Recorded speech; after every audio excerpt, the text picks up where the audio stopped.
Qu'est-ce que le fer et qu'est-ce que l'acier et comment sont-ils produits?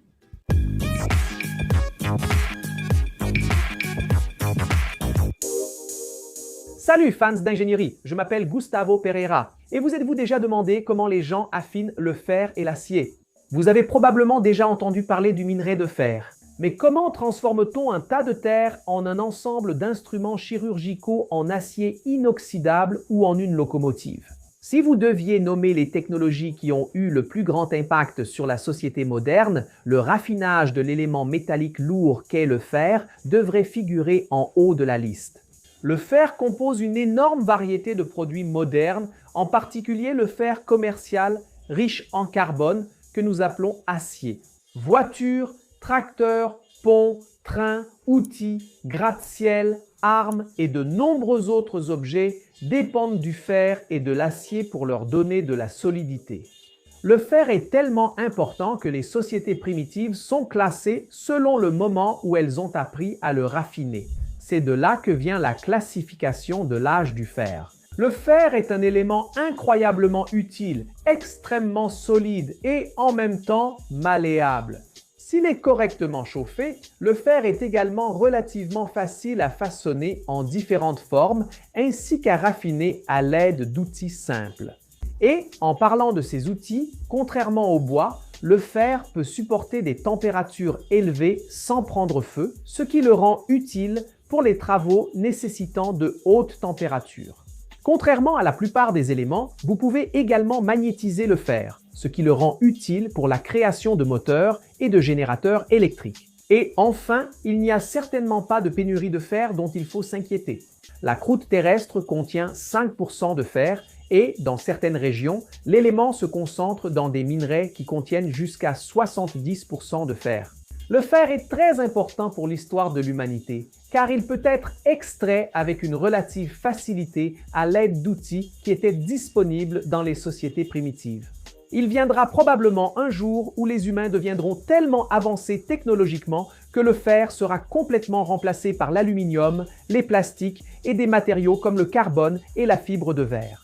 Mais pour l'instant, l'équation économique donne au fer et aux aciers bon marché un énorme avantage sur ces alternatives plus coûteuses. Les êtres humains ont inventé d'innombrables utilisations pour le fer, allant des outils de menuiserie et des équipements culinaires jusqu'aux machines complexes et aux vaisseaux spatiaux.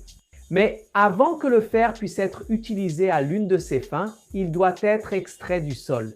Avant que de nombreuses civilisations anciennes ne commencent à passer de l'âge du bronze à l'âge du fer, certains fabricants d'outils créaient déjà des objets en fer à partir d'une source cosmique, les météorites. Appelé cuivre noir par les Égyptiens, le fer météoritique n'est pas le genre de substance que l'on trouve dans de grands gisements consolidés. Au lieu de cela, les artisans trouvaient des morceaux de ce métal dispersés sur de grandes distances. La majeure partie du fer sur Terre, cependant, se trouve dans le minerai de fer, extrait directement du sol. Le minerai brut est un mélange de minerai proprement dit et de terre meuble. Le minerai proprement dit peut généralement être séparé en broyant le minerai brut et en lavant simplement la terre plus légère. Décomposer le minerai proprement dit est plus difficile car il s'agit d'un composé chimique de carbonate, d'hydrate, d'oxyde, de silicate, de sulfure et de diverses impuretés. Pour atteindre les morceaux de fer dans le minerai, il faut le faire fondre. La fusion consiste à chauffer le minerai jusqu'à ce que le métal devienne spongieux et que les composés chimiques du minerai commencent à se décomposer. Plus important encore, elle libère l'oxygène du minerai de fer qui constitue un pourcentage élevé des minerais courants. L'installation la plus primitive utilisée pour fondre le fer est une forge. Dans celle-ci, un forgeron brûle du charbon avec des minerais de fer et un bon apport d'oxygène fourni par un soufflet ou un ventilateur. Le charbon est essentiellement du carbone pur. Le carbone se combine avec l'oxygène pour créer du dioxyde de carbone et du monoxyde de carbone, ce qui libère beaucoup de chaleur dans le processus. Le carbone et le monoxyde de carbone se combinent avec l'oxygène du minerai de fer et l'emportent, ne laissant que le métal ferreux. Mais dans une forge, le feu ne chauffe pas assez pour faire fondre complètement le fer. Au lieu de cela, le fer chauffe en une masse spongieuse contenant du fer et des silicates du minerai. Chauffer et marteler cette masse force les impuretés à sortir et mélange les silicates vitreux au métal de fer, créant ainsi le fer forgé. Le fer forgé est résistant et facile à travailler, ce qui le rend parfait pour fabriquer des outils. Les fabricants d'outils et d'armes ont appris à fondre le cuivre bien avant que le fer ne devienne le matériau dominant. Des preuves archéologiques suggèrent que les forgerons du Moyen-Orient fondaient déjà le fer il y a 2500 ans avant Jésus-Christ, bien qu'il ait fallu plus de 1000 ans pour que le fer devienne le métal dominant dans la région. Mais pour produire des qualités de fer supérieures, les forgerons avaient besoin de meilleurs fours. La technologie s'est développée progressivement au fil des siècles. Au milieu du XIIIe siècle, des fours plus hauts et des soufflets actionnés manuellement ont permis aux fours européens d'atteindre une température suffisamment élevée, non seulement pour ramollir le fer, mais aussi pour le faire fondre. Aujourd'hui, la méthode la plus avancée pour fondre le fer est le haut fourneau. Un haut fourneau est chargé de minerai de fer, de charbon de bois ou de coke et de calcaire.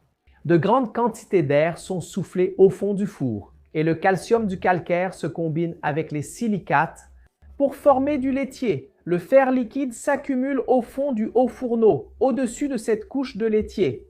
Ensuite, périodiquement, on laisse le fer liquide s'écouler et refroidir.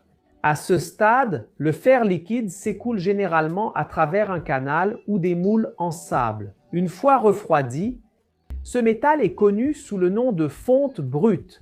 La petite recette de base pour créer une tonne de fonte brute. Il vous faudrait 2 tonnes de minerai, 1 tonne de coke et 1 demi-tonne de calcaire. La température au centre du haut fourneau peut atteindre environ 1600 degrés Celsius. Cette fonte brute contient de 4 à 5% de carbone et elle est tellement dure et cassante qu'elle est presque inutile. Si vous voulez faire quoi que ce soit avec, vous avez 3 options. Premièrement, vous pouvez le faire fondre, le mélanger avec du laitier et le marteler pour éliminer la majeure partie du carbone et créer du fer forgé, solide et malléable.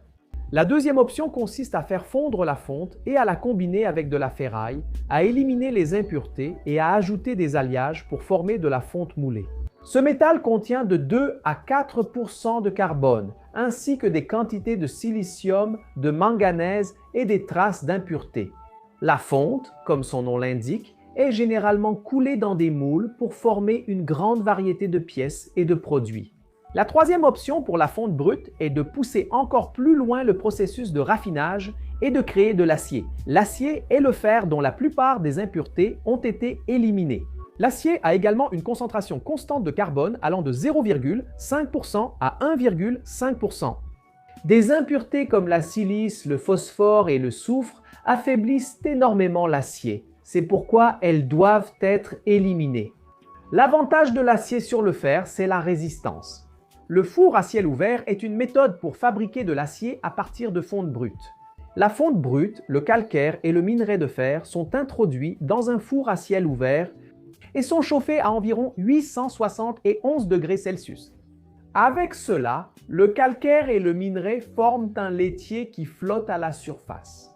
Les impuretés, y compris le carbone, sont oxydées et passent du fer au laitier. Avec la bonne teneur en carbone, on obtient de l'acier au carbone. Une variété de métaux peut être alliée à l'acier à ce stade afin de créer des propriétés différentes. Par exemple, l'ajout de 10 à 30% de chrome crée l'acier inoxydable qui est très résistant à la rouille. La combinaison de chrome et de molybdène crée l'acier chrome-molybdène qui est solide et léger. L'ajout de niobium crée le ferroniobium qui est extrêmement léger et résistant et utilisé dans de très nombreuses applications. Et si vous voulez en savoir plus, il y a une vidéo dans une fiche à la fin de cette vidéo. Et pouvez-vous imaginer votre vie aujourd'hui sans l'acier? Avez-vous déjà remarqué combien d'objets de notre quotidien contiennent ce matériau? Dites-le moi dans les commentaires, je veux savoir. Je vais laisser 2 vidéos ici à côté que vous pourriez aussi aimer qui complètent le sujet, alors n'oubliez pas d'y jeter un œil. C'est le moment de liker la vidéo, de vous abonner à la chaîne et d'activer la cloche des notifications. C'est tout mes amis, une grande accolade et on se retrouve dans la prochaine vidéo.